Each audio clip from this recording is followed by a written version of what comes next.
আসসালামু আলাইকুম। Channel I সংবাদের এখনকার আয়োজনে সবাইকে স্বাগত জানাচ্ছি। সৈয়দা তারানা তাবাসসুম। বিস্তারিত সংবাদের শুরুতেই জানিয়ে দিচ্ছি ফ্রেশ আটা ময়দা সুজি সংবাদ শিরোনাম। ইরানে এক সপ্তাহে ৬,৫০০-এরও বেশি স্থাপনায় হামলা। আক্রান্ত না হলে প্রতিবেশী দেশে আক্রমণ না চালানোর ঘোষণা দিলেন ইরানি প্রেসিডেন্ট। জ্বালানি তেলের অভাবে সকাল থেকে বন্ধ রাজধানীর অনেক পেট্রোল পাম্প। জ্বালানির অনিশ্চয়তায় গ্রাহকদের ভোগান্তি।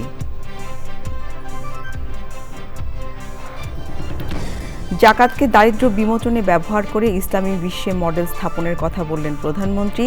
ইয়াতিম ও ওলামা মাশায়েখদের সম্মানে ইফতার। 1/11-এর পর ১৯ বছরে রাজনৈতিক পট পরিবর্তনে তারেক রহমানের পথ চলা। নানা উত্থান পতনের মধ্য দিয়ে আজকের প্রধানমন্ত্রী।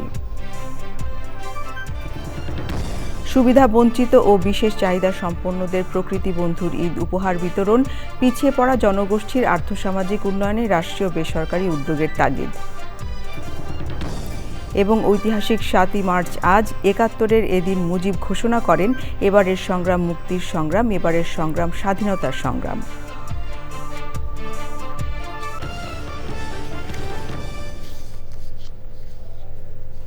এছাড়াও নিটোল টাটা বিশেষ সংবাদে থাকছে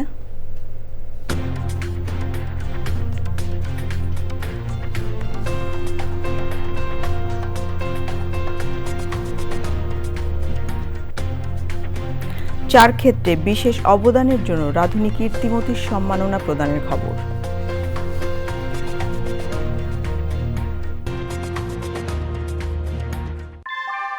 ভূমিকম্প সহনীয় মোস্ট ডিউরেবল দেশের প্রথম থার্মেক্স রড সালাম স্টিল। সালাম স্টিল বোঝে ডিউরেবিলিটি। সালাম স্টিল, মোস্ট ডিউরেবল স্টিল।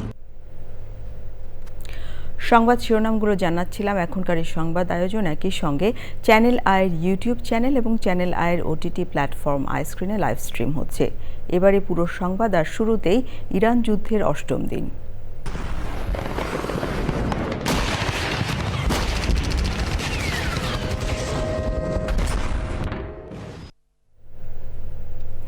ইরানি প্রেসিডেন্ট মাসুদ পেজেশকিয়ান বলেছেন, প্রতিবেশী দেশগুলো থেকে হামলা না আসলে আর ক্ষেপণাস্ত্র নিক্ষেপ করা হবে না। রেড ক্রিসেন্ট জানিয়েছে, ইসরায়েল ও যুক্তরাষ্ট্রের হামলায় এ পর্যন্ত ইরানের ৬,৬৬৮টি বেসামরিক স্থাপনা ক্ষতিগ্রস্ত হয়েছে। মার্কিন প্রেসিডেন্ট ডোনাল্ড ট্রাম্প বলেছেন, আজ রাত থেকে ইরানে আক্রমণ বেগবান করা হবে। অন্যদিকে আইআরজিসি জানিয়েছে, এখন থেকে যুদ্ধে হাইপারসনিক ক্ষেপণাস্ত্র নিক্ষেপ করা হবে। যুক্তরাষ্ট্র ইসরায়েলের যৌথ হামলায় এ পর্যন্ত ইরানে নিহতের সংখ্যা ১৩০০ ছাড়িয়েছে। সুদীপ্তা মাহমুদের রিপোর্ট। ইসরায়েলের পাশাপাশি মধ্যপ্রাচ্যে মার্কিন ঘাঁটি ও স্থাপনা লক্ষ্য করে নতুন করে হামলা চালিয়েছে ইরান। টাইমস অব ইসরায়েল জানিয়েছে, ইরান থেকে নতুন মিসাইল ছোড়া হয়েছে। সে সময় ইসরায়েলের মধ্যাঞ্চল ও দখলকৃত পশ্চিম তীরে সতর্কতামূলক সাইরেন বাজানো হয়।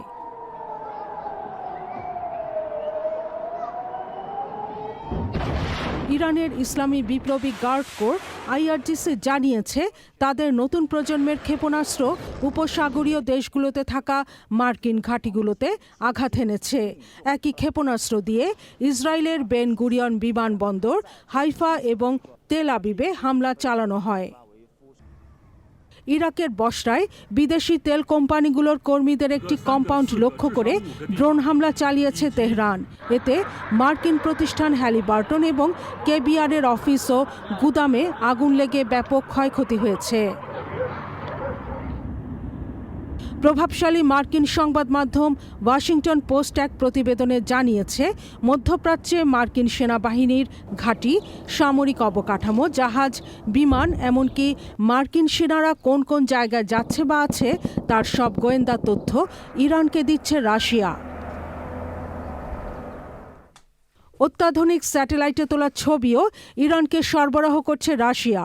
মার্কিন প্রতিরক্ষামন্ত্রী পেট হেগসেথ বলেছেন, রাশিয়ার দেওয়া গোয়েন্দা তথ্যের ভিত্তিতেই গত রোববার কুয়েতের একটি মার্কিন ঘাঁটিতে হামলা চালায় Tehran. And most precise aerial operation in history. ইরানের প্রেসিডেন্ট মাসুদ পেজেশকিয়ানের সঙ্গে টেলিফোনে কথা বলেছেন রাশিয়ার প্রেসিডেন্ট ভ্লাদিমির পুতিন। বিবিসি জানিয়েছে, দ্রুত যুদ্ধ বন্ধ এবং কূটনৈতিকভাবে সমস্যার সমাধানের বিষয়েও কথা হয় দুই নেতার। আইআরজিসির মুখপাত্র ব্রিগেডিয়ার জেনারেল কিউমার সাইদারি তাসনিম নিউজকে জানান, আন্তর্জাতিক বাণিজ্যিক জলপথ হরমুজ প্রণালী দিয়ে যুক্তরাষ্ট্র, ইসরায়েল ও তাদের মিত্র দেশগুলোর জাহাজ চলাচল করতে পারবে না। এর বাইরে থাকা দেশগুলোর হরমুজ প্রণালী ব্যবহারে কোনো বাধা নেই। যুক্তরাষ্ট্র এবং ইসরায়েলও ইরানের রাজধানী তেহরান সহ বিভিন্ন শহরে হামলা চালাচ্ছে। একই সঙ্গে হামলা হয়েছে লেবাননের রাজধানী বৈরুত ও অন্যান্য শহরে। ইসরায়েলের সামরিক বাহিনী জানিয়েছে, তারা নতুন করে বড় ধরনের 50টি যুদ্ধবিমান দিয়ে হামলা চালিয়েছে। ইরানের ব্যস্ততম ও প্রধান অভ্যন্তরীণ বিমানবন্দর মেহরাবাদে হামলা চালিয়েছে ইসরায়েল। মার্কিন প্রেসিডেন্ট ডোনাল্ড ট্রাম্প বলেছেন, নিঃশর্ত আত্মসমর্পণ ছাড়া ইরানের সঙ্গে কোনো চুক্তি হবে না। ইরানের আত্মসমর্পণের পর নতুন গ্রহণযোগ্য ইরানি নেতাদের নিয়ে যুক্তরাষ্ট্র ও তার মিত্ররা ইরানের পুনর্গঠনে সাহায্য করবে। Sudipta Mahmud, channel I. জ্বালানি তেলের অভাবে রাজধানীর অনেক পেট্রোল পাম্প বন্ধ রয়েছে। এতে নতুন করে সংকট তৈরি হয়েছে। গাড়িতে তেল নিতে এসে ফিরে যাচ্ছেন ভোক্তারা। পাম্প বন্ধ থাকায় উদ্বেগ দেখা দিয়েছে গাড়ির মালিকদের মধ্যে। মানুষের উদ্বেগ কমাতে শনিবার ডিপো খোলা রাখার দাবি পাম্প মালিকদের। রাজধানীর বিভিন্ন পাম্প ঘুরে জ্বালানি পরিস্থিতি জানাচ্ছেন রফিকুল বাশার।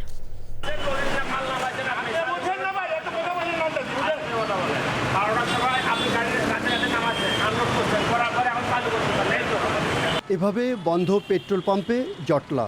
তেল নিতে এসে ফিরে যাচ্ছেন অনেকে। এটা দিলেও তো আমি সারাদিন চলতে পারি, আমার তো অনেক লং রুটে চলতে হয়। আমি আসলে তেল পাবো না, 2 লিটার তেল পোড়াইয়ে আমার 2 লিটার নিতে হয়। রাজধানীর সরকার পরিচালিত শাহবাগের একমাত্র পেট্রোল পাম্পে তেল আছে, সেখানে ভিড়ও বেশি। গতকাল থেকে নীলক্ষেতে তেল নেওয়া বন্ধ দেখেছি, এই জন্য আজকে এসেছি তেল নিতে। এখন দেখে অনেক রাশ। এখানে মজুদ আছে, পর্যাপ্ত পরিমাণে মজুদ আছে, ভিড় একটু আছে। গাড়ির সিসি অনুযায়ী তেল নির্ধারণের দাবি কোনো কোনো ভোক্তার। 2 লিটারে তো অ্যাকচুয়ালি যেগুলা সিসি বেশি হোন্ডা, এগুলাতে কিছুই হয় না। মিনিমাম অ্যাটলিস্ট মোটরসাইকেলে 5 লিটার দরকার। যে 2-1টি পাম্প তেল দিচ্ছে, সেখানে লম্বা লাইন। ব্যক্তিগত গাড়ি, মোটরসাইকেল ঘন্টার পর ঘন্টা দাঁড়িয়ে। সারা বাংলাদেশের পাম্পগুলো বন্ধ করে দিচ্ছে। এটা কি সিন্ডিকেট হচ্ছে? কি আমাদের তেলগুলোকে সিন্ডিকেট করে রেখে দিচ্ছে দাম বাড়ানোর জন্য? আমরা কি সবসময় এভাবে ভুক্তভোগী হব জনগণ? আপনারা কি তাদেরকে প্রশ্নবুদ্ধ করবেন না যারা এটা পরিচালনা করতেছে? এটা হচ্ছে আমার প্রশ্ন আপনার কাছে। বাকি পাম্পগুলো তেল বন্ধ করে দিচ্ছে, তাদের কাছে কি মজুদ নাই? তারা কি দাম বাড়ালে বিক্রি করবে? এখন যদি সরকার বলে 150 টাকা, তাহলে কি তারা ছাড়বে তেল?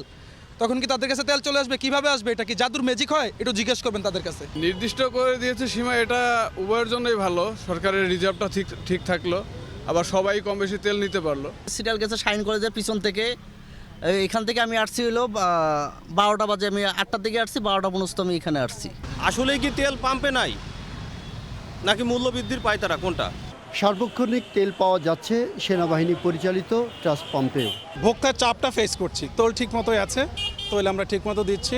উদ্বেগ কমানো এবং সংকট মোকাবেলায় শনিবার ডিপো খোলা রাখার দাবি পাম্প মালিকদের। যেভাবে প্রচার করতেছেন যে ওনাদের সাফিসিয়েন্ট তেল আছে, কথাটি সত্যি, কিন্তু পাবলিক মনে করতেছে, পাবলিকের ভিতরে যে একটা প্যানিক তৈরি হয়েছে, হয়তো তেল পাবো না। 5% মোটরসাইকেলও ট্যাঙ্কি ফুল নিত না।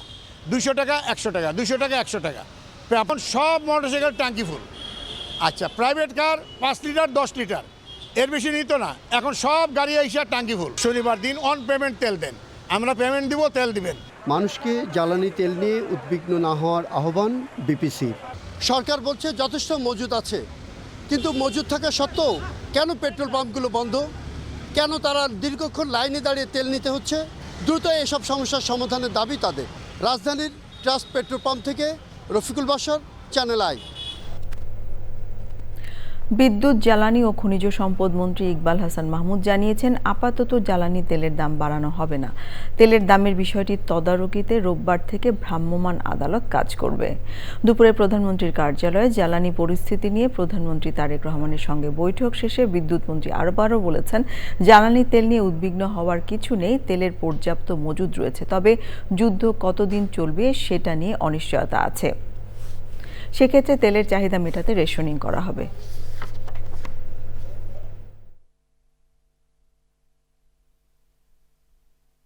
আগামী 9 তারিখে আরও 2টা ভেসেল আসছে, সুতরাং তেলের কোনো সমস্যা নাই। আমি সবার কাছে অনুরোধ করব, বিশেষ করে মিডিয়ার কাছে অনুরোধ করব, জনগণকে এই মেসেজটা দেওয়া যে এই তাড়াহুড়া করে কোনো কিনে দরকার নাই, আমাদের কাছে মজুদ আছে, আমরা পেট্রোল পাম্পে তেল দিচ্ছি এবং চলবে। এটার জন্য লাইন দিয়ে সারা রাত জাগার কোনো প্রয়োজন নাই। মানুষ তেল গেলে তেল পাবে। আমাদের যে শর্টেজ পড়ার কোনো সুযোগ নাই, তারপরেও যেহেতু যুদ্ধ চলছে তা আমাদেরকে খুব হিসাব করে চলতে হবে। এবারে অন্যান্য সংবাদ। বাংলাদেশের রাজনীতিতে এক বিস্ময়ের নাম তারেক রহমান। 2007 সালের 7 মার্চ গ্রেফতার করে পরে নির্বাসনে পাঠিয়ে যাকে রাজনীতি থেকেই নির্বাসনে পাঠানোর চেষ্টা হয়েছিল, আজ তিনি দেশের প্রধানমন্ত্রী। 19 বছর ধরে রাজনৈতিক সংগ্রামে নেতৃত্ব দিয়ে এক মহাকাব্য রচনা করেছেন তিনি। গ্রেফতার, নির্যাতন, নির্বাসন, তারেক রহমানের গৌরবময় রাজনৈতিক পথ চলার কথা জানাচ্ছেন মিথিলা নাজনীন। বাংলাদেশের রাজনৈতিক পট পরিবর্তনে এক বড় অধ্যায় 2007 সালের 1/11। সেনা সমর্থনে তত্ত্বাবধায়ক সরকার গঠিত হলে শুরু হয় তথাকথিত দুর্নীতি বিরোধী অভিযান। মূল লক্ষ্য বিরাজনীতিকরণ, জনমনে রাজনীতিবিদদের হেয় করা। এর অংশ হিসেবেই 2007 সালের 7 মার্চ ক্যান্টনমেন্টের বাসভবন থেকে তারেক রহমানকে গ্রেফতার করা হয়। তারা যেভাবে অতর্কিতভাবে বাড়ি ঘেরাও করে তার রুম থেকে তাকে যেভাবে জোর করে বিনা ওয়ারেন্টে নিয়ে যায়, আমাদের প্রয়াত প্রধানমন্ত্রী জানতে চায় এবং তার অ্যারেস্ট ওয়ারেন্ট বারবার বলে দেখতে চায়, কিন্তু তার সামনে তার ছেলেকে যেভাবে নিয়ে যাওয়া হয়েছিল, তারা কিন্তু আমাদের গণতন্ত্রের মা মরহুমা বেগম খালেদা জিয়াকে অ্যারেস্ট ওয়ারেন্ট দেখাতে পারেনি। শারীরিকভাবে নির্যাতনের মাধ্যমে তাকে পঙ্গু করার চেষ্টাও ছিল। আরও সুগভীর ষড়যন্ত্রের অংশ হিসেবে 2008 সালের 11 সেপ্টেম্বর তারেক রহমানকে দেশ থেকে বের করে দেয়া হয়। লন্ডনে শুরু হয় তার নির্বাসিত জীবন। চিকিৎসায় কিছুটা সুস্থ হন তিনি। ঢাকায় অনুষ্ঠিত কাউন্সিলের মাধ্যমে তারেক রহমানকে বিএনপির সিনিয়র ভাইস চেয়ারম্যানের দায়িত্ব দেওয়া হয়। দায়িত্ব পেয়ে লন্ডন থেকেই নেতৃত্ব দিয়ে দলকে আরও সুসংহত করতে থাকেন তিনি। তবে 2015 সাল থেকে গণমাধ্যম, ইলেকট্রনিক ডিভাইস ও সোশ্যাল মিডিয়ায় নিষিদ্ধ ছিল তারেক রহমানের বক্তব্য প্রচার ও প্রকাশ। এর মধ্যেই বেগম খালেদা জিয়াকে কারাগারে পাঠায় আওয়ামী লীগ সরকার। সে সময় থেকে বিএনপির ভারপ্রাপ্ত চেয়ারম্যানের দায়িত্ব পালন করতে থাকেন তারেক রহমান। বাংলাদেশে আরেকটি বড় রাজনৈতিক পট পরিবর্তন ঘটে 2024 সালের 5 আগস্ট। ছাত্র জনতার অভ্যুত্থানে আওয়ামী লীগ সরকারের পতন হয়। গণ অভ্যুত্থানে লন্ডন থেকে দল ও ছাত্র সমন্বয়কদের দিক নির্দেশনা দিয়ে গুরুত্বপূর্ণ ভূমিকা রাখেন তারেক রহমান। বাংলাদেশের মানুষের আশা আকাঙ্ক্ষাকে বাস্তবে রূপ দিতে 17 বছর পর 2025 সালের 25শে ডিসেম্বর দেশে ফেরেন তিনি। তারেক রহমান দেশে ফেরার মাত্র 5 দিনের মাথায় 30 ডিসেম্বর মৃত্যুবরণ করেন হাসপাতালে চিকিৎসাধীন বিএনপি চেয়ারপারসন বেগম খালেদা জিয়া। এরপর 9 জানুয়ারি 2026 সালে দলের চেয়ারম্যানের দায়িত্ব দেওয়া হয় তারেক রহমানকে। গত 12 ফেব্রুয়ারি অনুষ্ঠিত বাংলাদেশের জনগণের বহুল কাঙ্ক্ষিত অবাধ, সুষ্ঠু ও নিরপেক্ষ জাতীয় সংসদ নির্বাচনে দলকে নেতৃত্ব দিয়ে নিরঙ্কুশ সংখ্যাগরিষ্ঠতা লাভ করে বিএনপিকে প্রায় 19 বছর পর ক্ষমতায় নিয়ে এসেছেন তিনি। যে তারেক রহমান 19 বছর আগে এই দিনে গ্রেফতার হয়েছিলেন, যাকে রাজনীতি থেকেই বিদায় করে দেওয়ার ষড়যন্ত্র হয়েছিল, সেই তারেক রহমান প্রবল জনসমর্থনে আজ দেশের প্রধানমন্ত্রী। বিশ্বস্তার সহিত পালন করি। Mithila Naznin, channel I, Dhaka. বছর ঘুরে আবারও যখন এগিয়ে আসছে পবিত্র ঈদুল ফিতর, তখন প্রতি বছরের মতো এবারও সুবিধা বঞ্চিত ও বিশেষ চাহিদা সম্পন্ন মানুষের মাঝে নগদ অর্থ ঈদ উপহার বিতরণ করেছেন প্রকৃতি বন্ধু বীর মুক্তিযোদ্ধা মুকিত মজুমদার বাবু। সে সময় সাময়িক সহায়তার পাশাপাশি পিছিয়ে পড়া জনগোষ্ঠীর আর্থসামাজিক উন্নয়নে কার্যকর রাষ্ট্রীয় ও বেসরকারি উদ্যোগের বাধ্যবাধকতা তুলে ধরেন তিনি। মোশাহিদ রনির রিপোর্ট।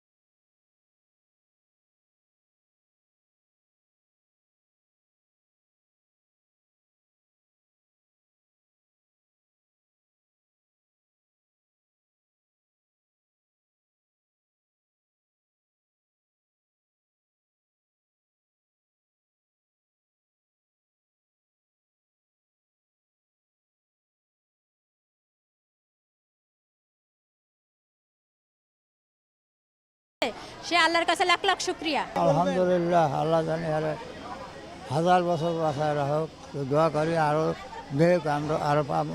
আমাদের প্রতিবন্ধী মাদের নিয়ে ভাবছে, তার কাছে অনেক শুভকামনা রইল আমাদের। আমরা তো গরিব মানুষ, আমরা দিলে তো আমরা মনে করি খুশি। এখন বর্তমানে দ্রব্যমূল্যের অনেক দাম, সেই জন্য আমাদের যদি কিছুটা হেল্প করে তাইলে আমরা অনেক খুশি। প্রতিবন্ধীদের অনেক উপকার হবে এবং তারা রোজা থাকতে পারবে এবং রোজা থাকি ওনার জন্য আল্লাহর কাছে দোয়া করবে। তথ্য অনুযায়ী দেশের সামগ্রিক দারিদ্র্যের হার যেমন 20%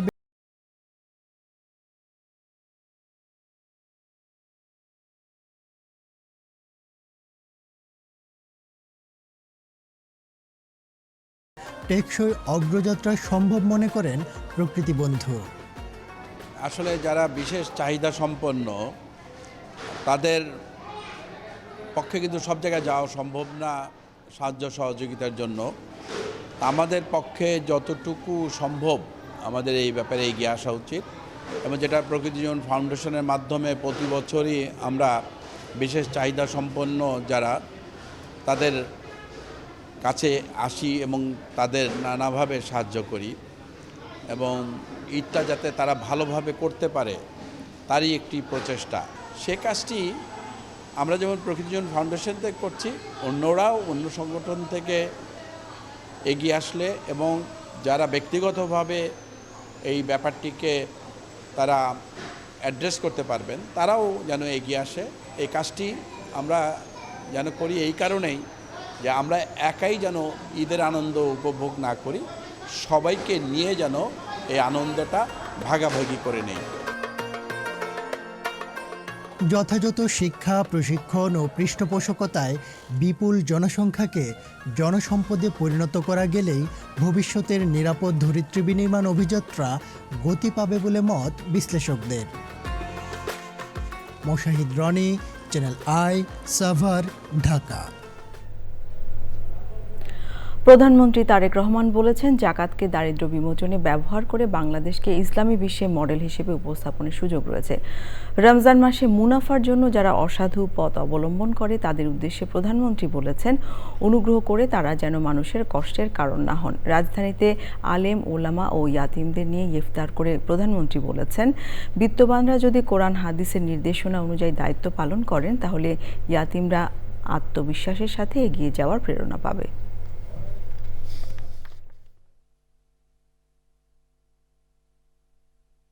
আজকের এই ইফতার মাহফিলে সঙ্গত কারণেই সকল এতিম সন্তানদেরকে আমন্ত্রণ জানানো সম্ভব হয়নি। তবে এতিমদের ব্যাপারে রাষ্ট্র এবং সরকারের দৃষ্টিভঙ্গি তুলে ধরার ক্ষেত্রে এই ইফতার মাহফিল অবশ্যই একটি বহন করে। এই ইফতার মাহফিলে এতিমদের প্রতি বিত্তবানদের দৃষ্টিভঙ্গি এবং দায়িত্ব পালনের ব্যাপারে একটি ইতিবাচক বার্তা দিবে বলে আমি ব্যক্তিগতভাবে দৃঢ়ভাবে বিশ্বাস করি। প্রতিজন বিত্তবান যদি অসহায় এতিমদের প্রতি পবিত্র কোরআন হাদিসের নির্দেশনা অনুযায়ী দায়িত্ব পালন করতে সচেষ্ট থাকেন, আমি বিশ্বাস করি তাহলে পিতৃহারা এতিম সন্তানেরা এক বুক বেদনা নিয়ে বুকে নিয়েও রাষ্ট্র এবং সমাজে আত্মবিশ্বাসের সঙ্গে এগিয়ে যাওয়ার প্রেরণা খুঁজে পাবে। এবার অমর একুশে বইমেলা।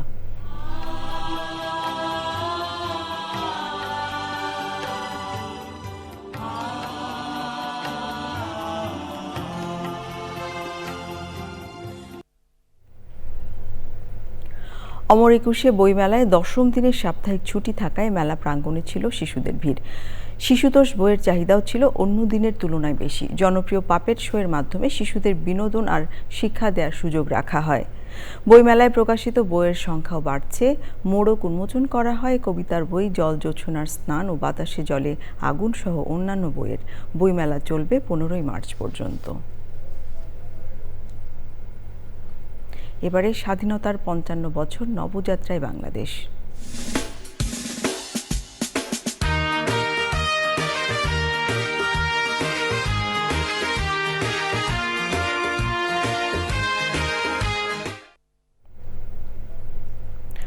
গৌরব আর গর্বের মাস মার্চ। 71-এর মার্চ মাসে শুরু হয়েছিল মহান মুক্তিযুদ্ধ। 1 মার্চ পাকিস্তানি সামরিক জান্তা ইয়াহিয়া খান যখন 3রা মার্চের জাতীয় পরিষদের অধিবেশন স্থগিত করেন, তখন আওয়ামী লীগের জাতীয় পরিষদের বৈঠকে সিদ্ধান্ত হয় 7ই মার্চ তখনকার রেসকোর্স ময়দানে হবে জনসভা। সেদিন দুপুরের আগেই রেসকোর্স হয়ে ওঠে জনসমুদ্র। বিকেল 3:20 জনসভার মঞ্চে উঠে বঙ্গবন্ধু শেখ মুজিবুর রহমান শুরু করেন পরবর্তীতে ইউনেস্কোর ডকুমেন্টারি হেরিটেজের স্বীকৃতি পাওয়া সেই ভাষণ। ঘোষণা করেন এবারের সংগ্রাম মুক্তির সংগ্রাম, এবারের সংগ্রাম স্বাধীনতার সংগ্রাম।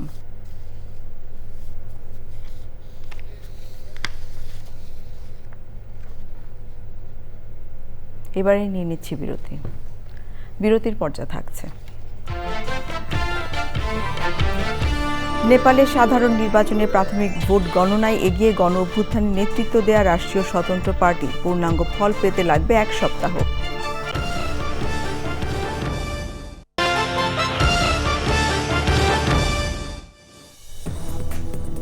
আপনারা দেখছেন চ্যানেল আই সংবাদ। আগামী 12ই মার্চ শুরু হচ্ছে ত্রয়োদশ জাতীয় সংসদের প্রথম অধিবেশন। জনগণের ভোটে নির্বাচিত নতুন সংসদকে সামনে রেখে চ্যানেল আইয়ের সংবাদকর্মীদের জন্য সংসদ রিপোর্টিং বিষয়ে বিশেষ প্রশিক্ষণ কর্মশালার আয়োজন করে চ্যানেল আই। চ্যানেল আই ভবনে বার্তা বিভাগের কর্মীদের জন্য প্রশিক্ষণ কর্মশালাটি পরিচালনা করেন সিনিয়র সাংবাদিক ও গবেষক এবং পার্লামেন্ট জার্নালিস্ট অ্যাসোসিয়েশনের সাবেক সাধারণ সম্পাদক কামরান রেজা চৌধুরী। প্রায় 3 দশক ধরে সংসদ অধিবেশন এবং সংসদ সম্পর্কিত বিষয়ে সাংবাদিকতা করছেন তিনি। কর্মশালায় স্বাগত বক্তব্যে চ্যানেল আইয়ের পরিচালক ও বার্তা প্রধান শাইখ সিরাজ বলেন, চ্যানেল আই সবসময় তার কর্মীদের গুণগত মান উন্নয়নে যত্নবান। সে লক্ষ্যে সংসদ অধিবেশন শুরুর আগে এই আয়োজন। কর্মশালায় উপস্থিত ছিলেন চ্যানেল আইয়ের প্রধান নির্বাহী সম্পাদক জাহিদ নেওয়াজ খান, অ্যাসাইনমেন্ট এডিটর আরিফিন ফয়সাল এবং বার্তার সম্পাদক শাকিলা জেসমিন।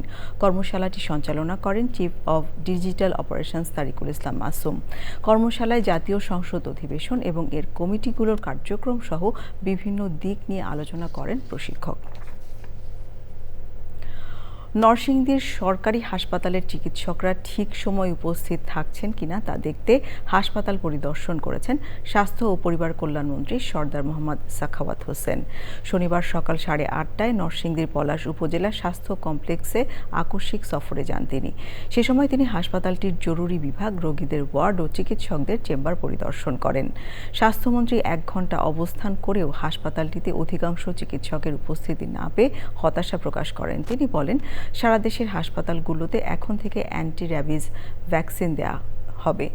দেশে এই ভ্যাকসিন উৎপাদনকারী একমাত্র প্রতিষ্ঠান হিসেবে ইনসেপ্টা ফার্মাসিউটিক্যালসের উল্লেখ করে তিনি বলেন, ইনসেপ্টা নিয়মিত এই ভ্যাকসিন সরবরাহ করবে। ওয়ার্ল্ড হেলথ অর্গানাইজেশনের একটা কন্ডিশনের কারণে টেন্ডার পথে দেরি হয়েছে। সেই ওইটাকে আমরা বাদ দিয়ে আমরা ক্যাশ টাকা দিয়েছি র্যাবিসের টিকা কেনার জন্য। আমি টিএইচএ প্রশাসকে বলেছি আগামীকাল কিনতে ওনার এটা প্রত্যেক উপজেলায় আমরা ইনস্ট্রাকশন দিয়ে দিয়েছি and cash has been allocated.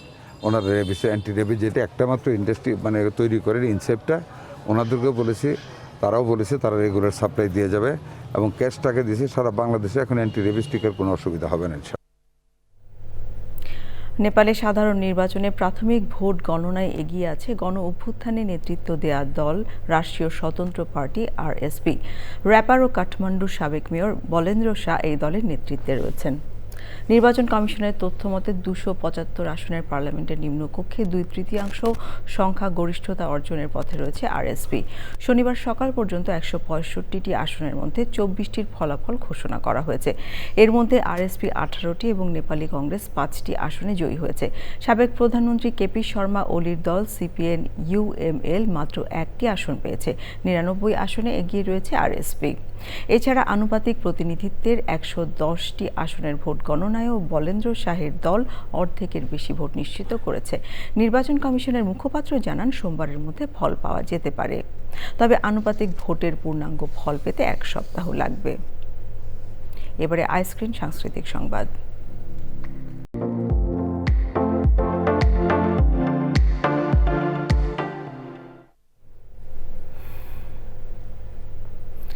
TMSS channel I music awards 2025-এর আধুনিক গান ক্যাটাগরির জন্য চলছে গান বাছাই। চ্যানেল আই কার্যালয়ের বোর্ড রুমে বাছাই কার্যক্রমে ছিলেন জুরি বোর্ডের সদস্য গীতিকার আব্দুর রহমান, শিল্পী রফিকুল আলম এবং গীতিকার ও সুরকার মাকসুদ জামিল মিন্টু। সে সময় জুরি বোর্ডের আধুনিক গানের পাশাপাশি গীতিকার, সুরকার, শিল্পী ও দ্বৈত শিল্পী বাছাই করেন তারা। এবারের 20তম TMSS channel I music awards 2025-এর আয়োজন করা হয়েছে উত্তরবঙ্গের ঐতিহ্যবাহী শহর বগুড়ায়। এবছর আজীবন সম্মাননা সহ মোট 19টি ক্যাটাগরিতে এ পুরস্কার দেয়া হবে। আয়োজনে যোগ দেবেন দেশ বরেণ্য নবীন প্রবীণ সঙ্গীত শিল্পী ও কলাকুশলীরা। এবারে ডিটোল টাটা বিশেষ সংবাদ।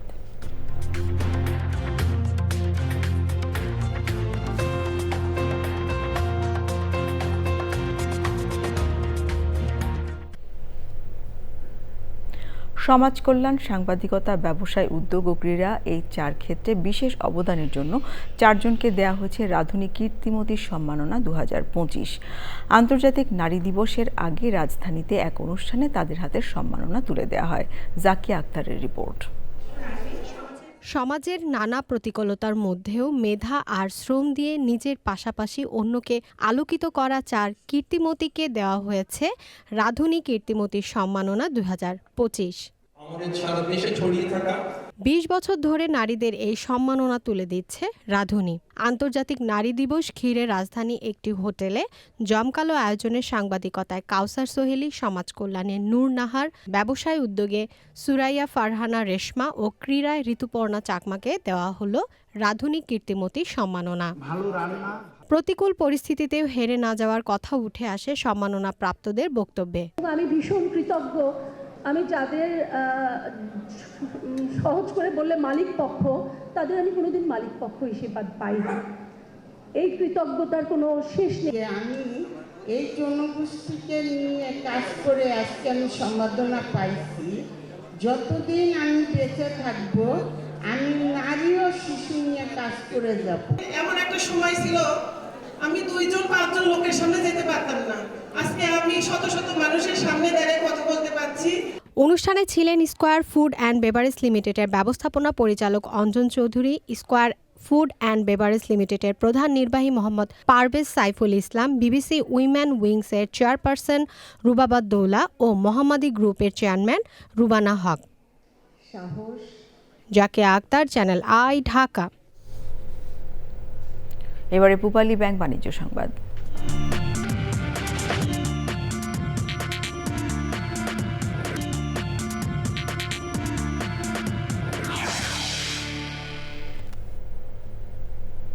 ব্রিটিশ সংবাদপত্র প্রকাশক টেলিগ্রাফ মিডিয়া গ্রুপ TMGকে 575 মিলিয়ন পাউন্ডে কিনতে যাচ্ছে ইউরোপীয় মিডিয়া সংস্থা অ্যাক্সেল স্প্রিঙ্গার। এজন্য করা চুক্তি অনুযায়ী ডেইলি টেলিগ্রাফ, সানডে টেলিগ্রাফ এবং তাদের ডিজিটাল প্ল্যাটফর্মের মালিকানা পাবে তারা। এর আগে daily male and general trust 500 million পাউন্ডের প্রস্তাব দিলেও তা তদন্তের মুখে পড়ে। অ্যাক্সেল স্প্রিঙ্গারের প্রধান নির্বাহী ম্যাথিয়াস ডফনার বলেছেন, 20 বছরেরও বেশি সময় আগে তারা টেলিগ্রাফ অধিগ্রহণের চেষ্টা করেছিলেন। এখন তারা টেলিগ্রাফের স্বতন্ত্র বৈশিষ্ট্য ও উত্তরাধিকার ধরে রাখতে চান বলে জানিয়েছেন তিনি। আবারও নিয়ে নিচ্ছি বিরতি। সংবাদ শেষ করব, তবে যাবার আগে ফ্রেশ আটা ময়দা সুজি সংবাদ শিরোনামগুলো জানিয়ে দিচ্ছি আরও একবার। ইরানে এক সপ্তাহে 6,500-এরও বেশি স্থাপনায় হামলা, আক্রান্ত না হলে প্রতিবেশী দেশে আক্রমণ না চালানোর ঘোষণা দিলেন ইরানি প্রেসিডেন্ট। জ্বালানি তেলের অভাবে সকাল থেকে বন্ধ রাজধানীর অনেক পেট্রোল পাম্প, জ্বালানির অনিশ্চয়তায় গ্রাহকদের ভোগান্তি। জাকাতকে দারিদ্র্য বিমোচনে ব্যবহার করে ইসলামী বিশ্বে মডেল স্থাপনের কথা বললেন প্রধানমন্ত্রী। ইয়াতিম ও ওলামা মাশায়েখদের সম্মানে ইফতার। 1/11-এর পর 19 বছরের রাজনৈতিক পট পরিবর্তনে তারেক রহমানের পথ চলা, নানা উত্থান পতনের মধ্য দিয়ে আজকের প্রধানমন্ত্রী। সুবিধা বঞ্চিত ও বিশেষ চাহিদা সম্পন্নদের প্রকৃতি বন্ধুর ঈদ উপহার বিতরণ, পিছিয়ে পড়া জনগোষ্ঠীর আর্থসামাজিক উন্নয়নে রাষ্ট্রীয় বেসরকারি উদ্যোগের তাগিদ। এবং ঐতিহাসিক 7ই মার্চ আজ 71-এর এদিন মুজিব ঘোষণা করেন, এবারের সংগ্রাম মুক্তির সংগ্রাম, এবারের সংগ্রাম স্বাধীনতার সংগ্রাম।